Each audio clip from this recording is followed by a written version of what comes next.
Berlin, the spring of 1933. In a quiet office on the Jägerstrasse, a clerk slides a single sheet of paper across a polished desk. It looks ordinary, a printed form, neatly typed, bearing 4 signatures and an embossed seal. To anyone glancing at it, this document might be a routine commercial bill, the kind of promissory note that changes hands 1,000 times a day in any modern economy. There is nothing on its face to suggest danger. No swastika, no military insignia, no mention of guns, tanks, or aircraft. Just a name at the top, written in clean German script: Metallurgische Forschungsgesellschaft, the Metallurgical Research Corporation. The company did not really exist. It had no laboratories, no scientists, no metallurgists. It owned no buildings of consequence and conducted no research of any kind. It was a shell, brought into being for a single purpose: to issue these innocuous-looking pieces of paper. They came to be known, in the shorthand of the men who handled them, as Mefo bills. And over the next 4 years, those pieces of paper would quietly finance the construction of the most formidable war machine the world had ever seen. To understand how this was possible, you have to understand the trap Germany believed itself to be caught in. The Treaty of Versailles, signed in 1919, had imposed strict limits on German military power. The army was capped at 100,000 men, tanks were forbidden, military aircraft were forbidden, submarines were forbidden, heavy artillery was forbidden. And beyond these physical limits, there was something more subtle and, in the long run, more constraining: a financial leash. Germany was watched. Its budgets were scrutinized. Its borrowing was monitored.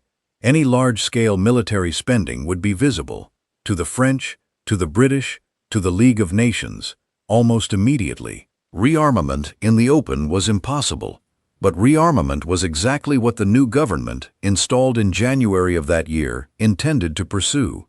And so the question that landed on the desk of one particular man was not whether Germany would rearm, it was how Germany would pay for it without anyone noticing.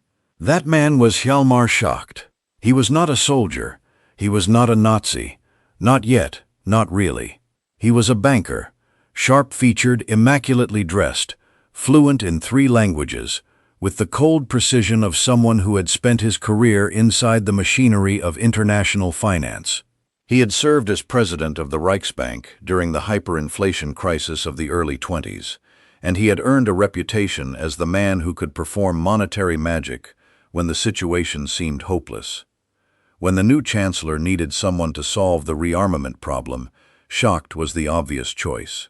He returned to the presidency of the Reichsbank in March of 1933, and within months he had designed his answer.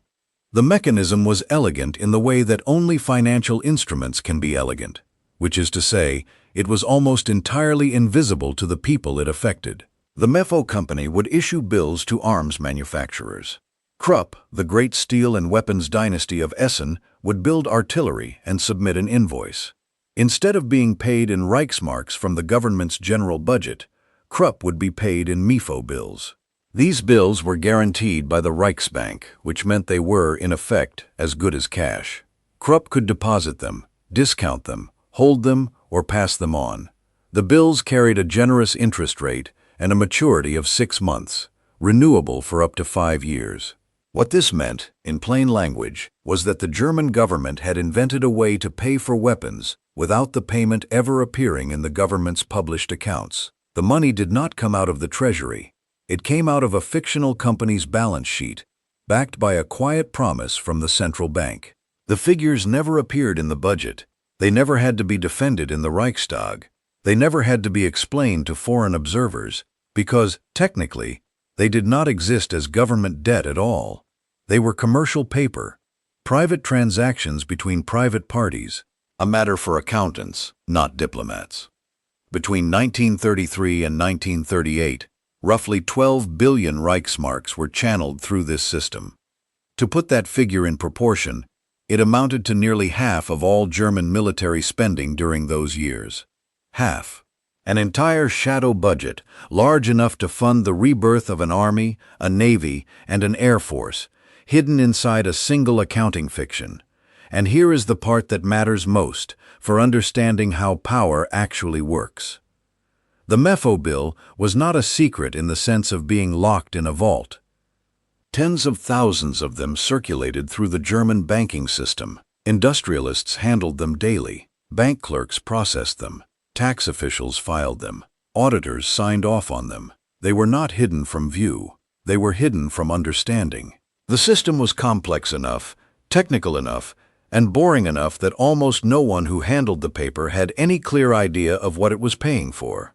A clerk at a Düsseldorf bank in 1935 could spend an entire morning processing Mefo bills without ever once thinking the word rearmament.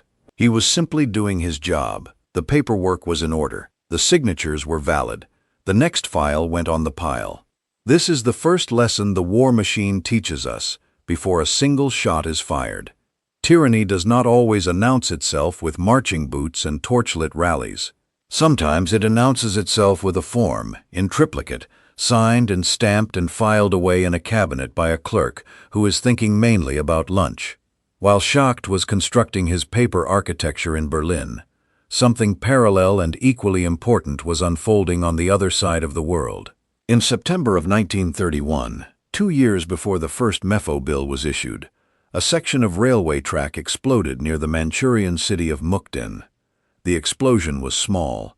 It damaged the track only superficially. A train that passed over the spot moments later was scarcely shaken. By any reasonable measure, it was a minor incident. But the explosion had been set by officers of the Japanese Kwantung Army themselves, and within hours, Japanese forces were pouring across the border into Chinese territory under the pretext of responding to Chinese aggression. Within months, an area larger than France, Germany, and Italy combined had been seized and renamed Manchukuo, a puppet state with a puppet emperor and a Japanese army of occupation. The League of Nations protested. Japan walked out of the League. The matter, as far as Tokyo was concerned, was closed. What is less often noticed about this seizure is the financial architecture that made it sustainable. Manchuria was not simply conquered, it was monetized.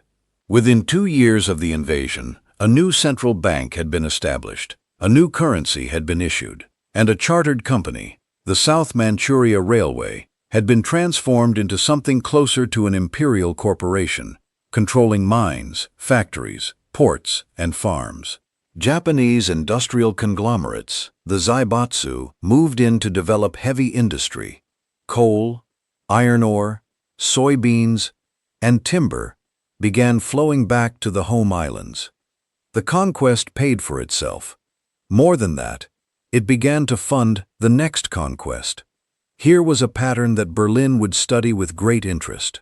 Aggression, properly organized, did not have to be a drain on the treasury. It could be a source of revenue. A war machine, if built correctly, did not consume resources, it generated them. The paper was the weapon, but paper alone does not roll plate steel, does not bore the barrel of a howitzer, does not lay a kilometer of rail across the Polish border. Somewhere between the signature on a Mefo bill and the finished shell sitting in a wooden crate at a Wehrmacht depot, an entire human pyramid had to be assembled, and assembled in such a way that each layer believed itself to be doing something other than what it was actually doing. At the apex sat the industrialists. They were not new men. Most of them had been wealthy before the new chancellor took office in January of 1933, and several had been wealthy before the previous war.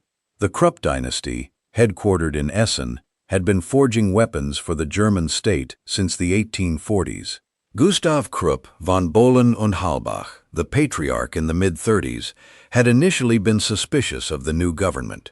By 1935, his suspicion had evaporated. The reason was simple and was written in his ledgers. Krupp's order book, which had been thin and uncertain during the Depression years, was now full to overflowing. Contracts for artillery, for armor plate, for naval guns stretched out for years. And every one of them was guaranteed by the curious financial mechanism we have already examined. Beside Krupp stood Thyssen, the steel and coal magnate whose furnaces fed the Ruhr. Beside Thyssen stood the great chemical combine known as IG Farben, a cartel of dye and pharmaceutical companies that had merged in 1925 and now controlled almost the entire German chemical industry. IG Farben's role would prove to be peculiarly important because chemistry was the bottleneck. Germany had no domestic oil to speak of. It had little natural rubber. Without these materials, no modern army could move. IG Farben's laboratories at Leuna and Ludwigshafen offered a solution that would have seemed like alchemy a generation earlier. Synthetic petroleum, produced from coal through a process called hydrogenation, and synthetic rubber, called Buna.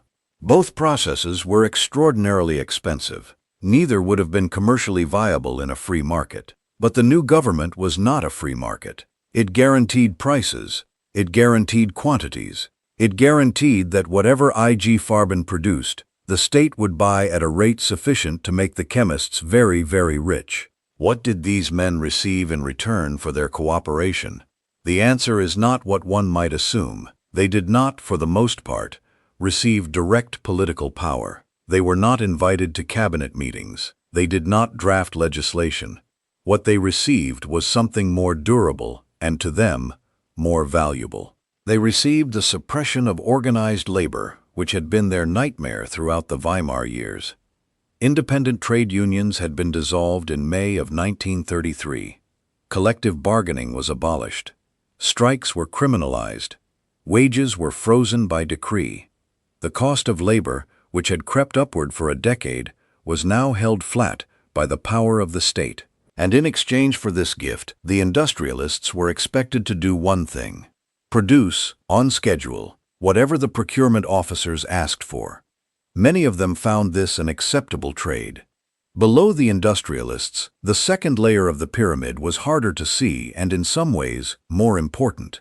These were the engineers, the procurement officers, the railway dispatchers, the factory managers, the planning bureaucrats. They were not famous. Their names appeared on no monuments, but it was their work that turned political ambition into operational reality. A man named Fritz Todt is one of the few from this layer whose name survived. An engineer by training, Todt was given responsibility for the construction of the Autobahn network, the system of high-speed motorways that, in its public face, was a jobs program, but whose specifications, including the width of the lanes and the load-bearing capacity of the bridges, had been quietly drawn up with military convoys in mind. By 1938, Todt commanded a labor force of more than 300,000 men. He was, in effect, the operational manager of the largest civil engineering project in European history, and almost everything he built had a dual purpose. Multiply Todt by 10,000 and you have the middle of the pyramid. Procurement clerks at the Army Weapons Office in Berlin, drafting requisitions for ammunition components. Station masters along the Hamburg-Frankfurt corridor, scheduling freight that they were told not to inspect. Quality inspectors at aircraft factories in Augsburg and Bremen, certifying that this batch of fuselages met specifications. Tax officials in regional offices, collecting the new wage levies that had been introduced to fund what was still publicly described as economic recovery.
Each of them was reasonably well paid. Each of them was assured, by their immediate superior, that what they were doing was lawful, necessary, and honorable. Very few of them ever saw the whole picture, because the whole picture had been deliberately broken into pieces small enough that no single official could assemble it. And then there was the base of the pyramid, which was the broadest and most lightly compensated layer of all. This was the ordinary German citizen, whose contribution to the war machine was structured to feel like everyday life. The contribution came in many forms. It came as a payroll deduction labeled, blandly, as a contribution to social insurance, a portion of which was quietly redirected to military expenditure. It came as a savings bond, marketed door to door by neighborhood committees, which a worker bought out of patriotism and which the state used to purchase artillery. It came as a new tax on bachelors, on childless couples, on cinema tickets, on tobacco, each yielding a small stream that flowed, eventually, into the same reservoir. It came as a frozen wage. The worker who did not receive the raise he would have received in a normal economy was, in effect, lending the difference to the state, whether he understood this or not. The cleverness of the system lay in its diffusion. No single German citizen could point to a moment when a large sum had been extracted from him for the purpose of building tanks. The extraction happened in fragments, through dozens of channels, each so small that no individual resented it. But aggregated across 67 million people, year after year, those fragments became the second great river of money that fed the machine. The river that, alongside Schacht's paper instruments, made the whole enterprise possible. The opponent who would not step aside was Poland. On the first day of September 1939, the machine that had been assembled, tested, and rehearsed for 6 years was finally asked to do what it had been built for. The world watched the result, and almost universally, drew the wrong conclusion from it. The conventional account focuses on what could be seen and photographed. Dive bombers screaming over Warsaw, columns of tanks pouring through breached defenses, cavalry units in the Polish countryside charging mechanized infantry. The campaign was over in roughly 5 weeks, and the speed of it gave rise to a word that has clung to the period ever since: blitzkrieg, lightning war. For a generation of military analysts, the question that mattered was tactical. How had the German army moved so fast? What new doctrine of combined arms had made this possible? Books were written, careers were built on the answer. But the tactical answer, while not wrong, was secondary. The real answer lay several hundred kilometers behind the front line, in places that no war correspondent visited. It lay in the dispatch yards at Breslau and Königsberg, where freight trains had been pre-positioned for weeks before the invasion, their cargoes calculated to the kilogram. It lay in the fuel depots at Stettin, where synthetic petroleum from the IG Farben plants had been stockpiled in quantities sufficient for a campaign of precisely the expected duration. It lay in the procurement files in Berlin, where someone had calculated, 2 years earlier, that a panzer division advancing across central Poland would consume a specific number of liters of diesel per kilometer, and had then arranged for exactly that quantity to be available at exactly the right depot on exactly the right morning. Poland did not fall because German soldiers were braver or because German tanks were better, though some of them were. Poland fell because the supply chain behind the German army had been engineered with a level of forethought that the Polish supply chain could not match. The Polish army fought hard. In several engagements it fought brilliantly. But it ran out of fuel, it ran out of ammunition, and it ran out of the small replacement parts, radiator hoses, rifle bolts, artillery sights, that an army at full operational tempo consumes at an astonishing rate. The Germans did not run out of these things because a clerk in an office in Berlin had calculated, in 1937, how many radiator hoses a campaign in Poland would require, and had ordered them. What happened next, between the spring of 1940 and the early summer, extended the lesson to a continent. Denmark was occupied in a single day. Norway resisted for 2 months, but the outcome was never in serious doubt. The Netherlands surrendered after 5 days. Belgium fought for 18, and then France, the great military power of continental Europe, with the largest army in the West and a defensive fortification, the Maginot Line, that had been considered impregnable, collapsed in 6 weeks. Again, the popular account focused on tactics. The bold thrust through the Ardennes forest, which French planners had considered impassable to armor. The encirclement at Sedan. The race to the Channel coast that trapped the British expeditionary force at Dunkirk. These were real events, and they mattered. But they were enabled by something the cameras could not show. They were enabled by the fact that, somewhere in the German economic ministry, a planner had calculated that a 6-week campaign in France would require a specific tonnage of motor fuel, and the synthetic petroleum plants had been instructed, 18 months earlier, to build to that requirement. And here, in the summer of 1940, the machine demonstrated its most remarkable property. It began to pay for itself. The treasuries of the conquered countries were emptied. France alone yielded gold reserves valued at the equivalent of several billion Reichsmarks. The Belgian central bank was relieved of its holdings. The Dutch financial system was absorbed into the German one at an exchange rate carefully manipulated to transfer wealth eastward. Industrial assets fell into German hands by the thousand. The Renault factories outside Paris were soon producing trucks for the Wehrmacht. The Czech arms works, already absorbed the previous year, were now producing rifles and light tanks that would equip German divisions for the rest of the war.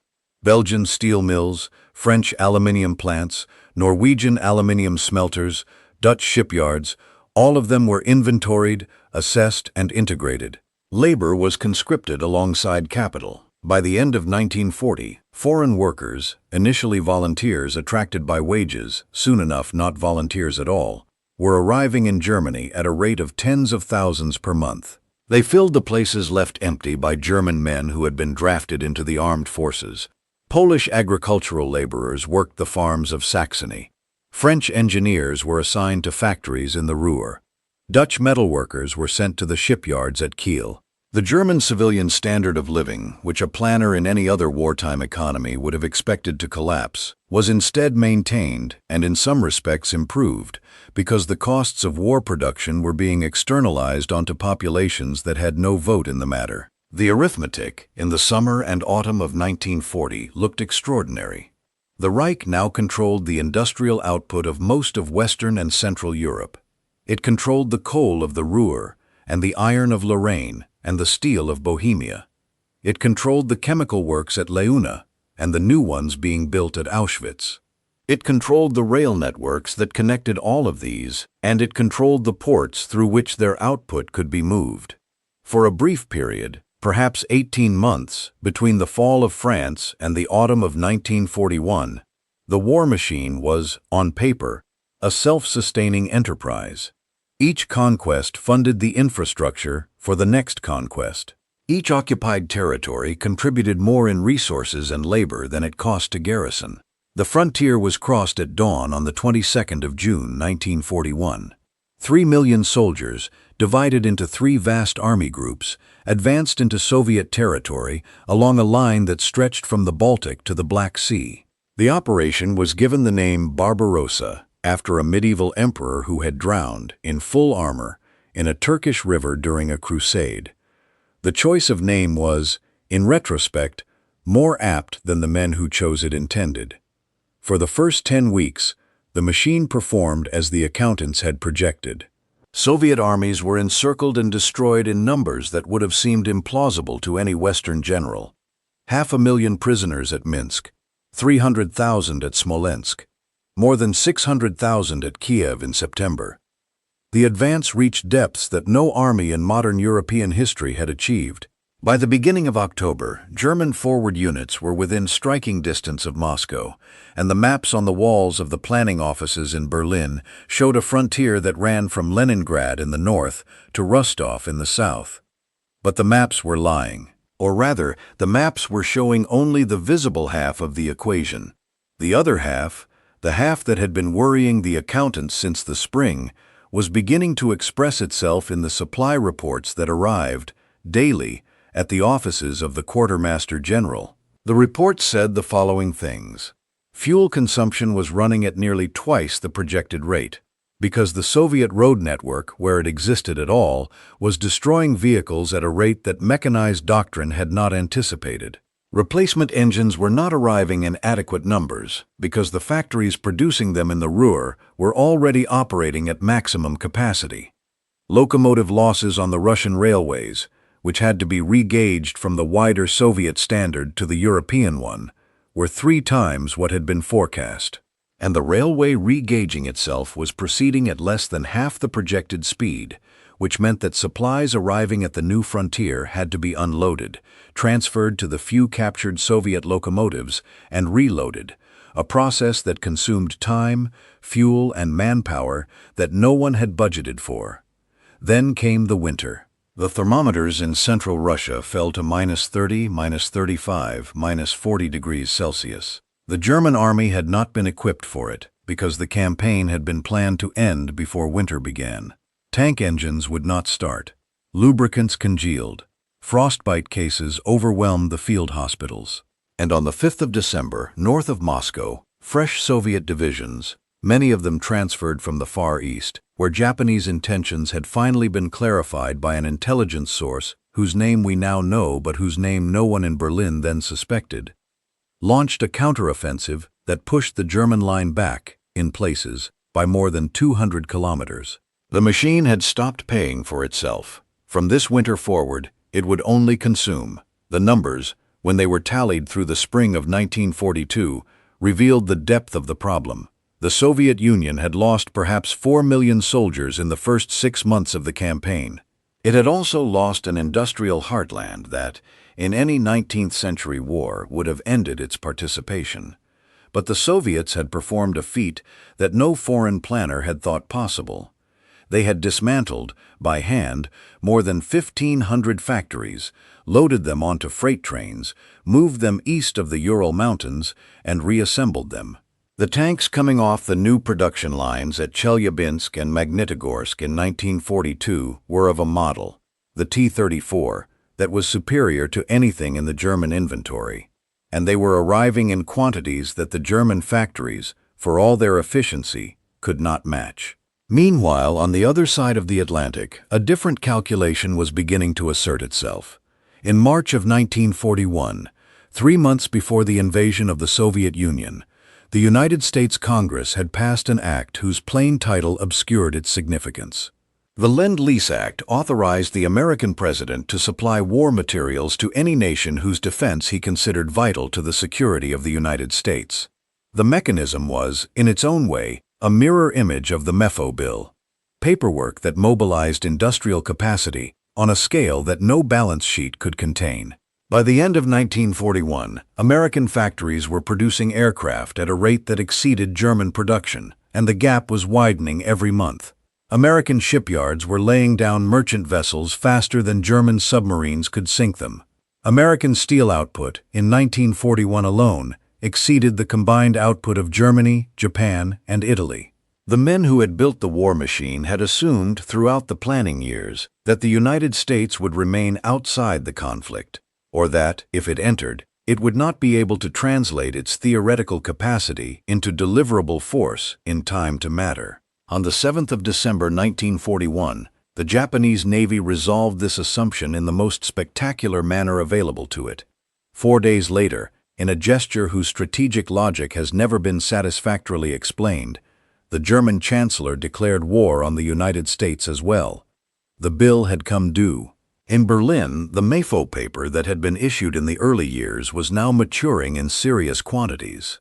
The Reichsbank, which had guaranteed those bills in 1933 on the assumption that they would be redeemed from the proceeds of a victorious war, was now obliged to redeem them by simply printing currency. The careful financial architecture began to crack. Inflation, which the regime had concealed for 8 years through wage controls and rationing, began to express itself in the only place left to it, the black market, where the gap between official prices and real prices grew wider with each passing month.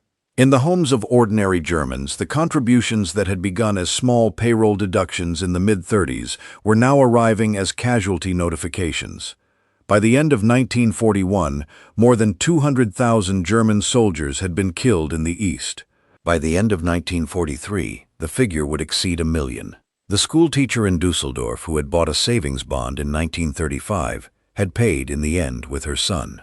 This is what a war machine does when its arithmetic fails. It does not stop. It cannot stop, because stopping is an admission that the people who built it had been wrong, and the people who built it cannot afford to be wrong while they remain in power. So it continues, drawing down whatever reserves remain, financial, industrial, human, until those reserves are exhausted. And then, when there is nothing left to draw down, it collapses, and the bill is presented to the people who funded it, one paycheck at a time, across a decade in which most of them never quite understood what they were paying for. The paper had built an army. The army had built an empire. The empire had collapsed, and the citizens whose ordinary, lawful, dutifully filed transactions had financed the whole enterprise were left, in 1945, standing in the rubble of cities that no one, in 1933, had told them they were building. Power, it turns out, does not run on speeches. It runs on paperwork, on supply chains, on the small daily decisions of clerks and engineers and bank tellers who believe, with reasonable confidence, that what they are doing today will not, tomorrow, become something they would not have agreed to. The machinery of catastrophe is almost always assembled in plain sight by people who do not think of themselves as builders of catastrophe. That is the lesson the ledger of the 1930s offers, to anyone willing to read it. The Mefo bills, by the way, were never fully redeemed. They are still, technically, outstanding. The shell company that issued them was wound up after the war, and the obligations it represented were absorbed into a debt that no balance sheet has ever fully closed.